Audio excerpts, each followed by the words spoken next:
The old man lived alone, beside a small creek deep in the woods.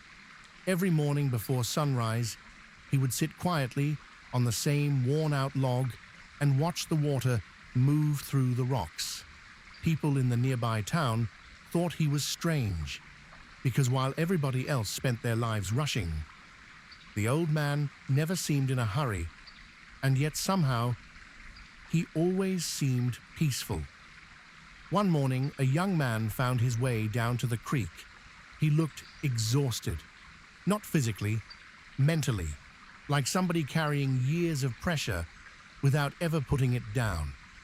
The young man sat beside the old man, and after a long silence, he finally asked, "How do I become successful?" The old man didn't answer right away. He just kept staring at the creek, listening to the water, watching the sunrise slowly break through the trees.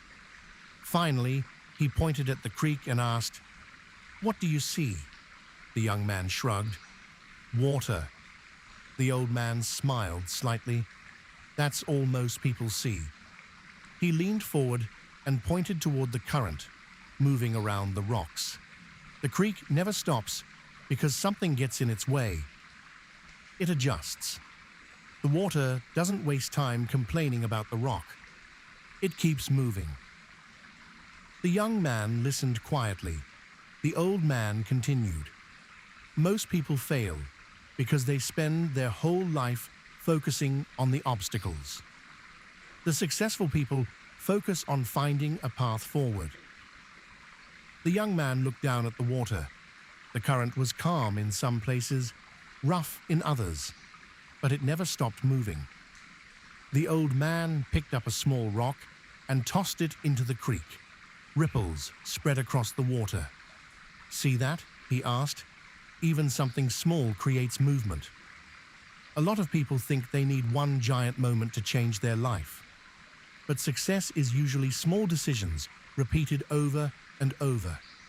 Getting up earlier, trying again, staying disciplined when nobody's watching, continuing forward when quitting would feel easier. Small actions, big results over time. The young man sat quietly for a while. Then he asked, "But what if I fail?" The old man laughed softly. "You will." The young man looked surprised. The old man smiled. "You'll fail many times. You'll doubt yourself.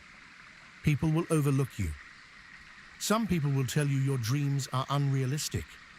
And there will be mornings where you question whether it's even worth continuing."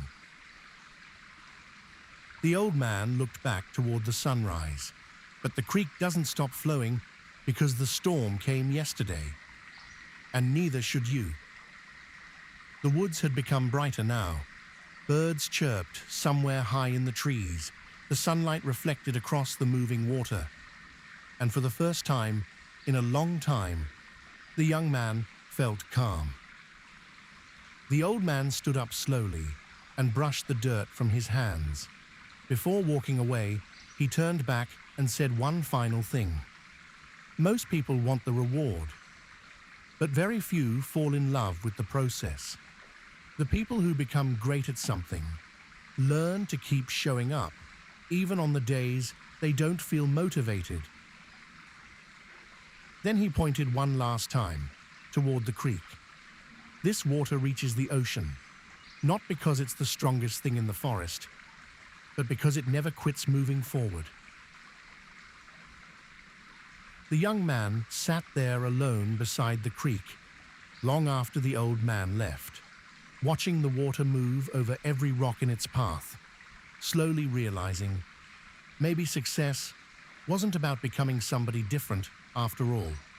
Maybe it was about continuing forward one day at a time, even when life gets hard. And maybe that quiet kind of persistence is what changes a person's life in the end.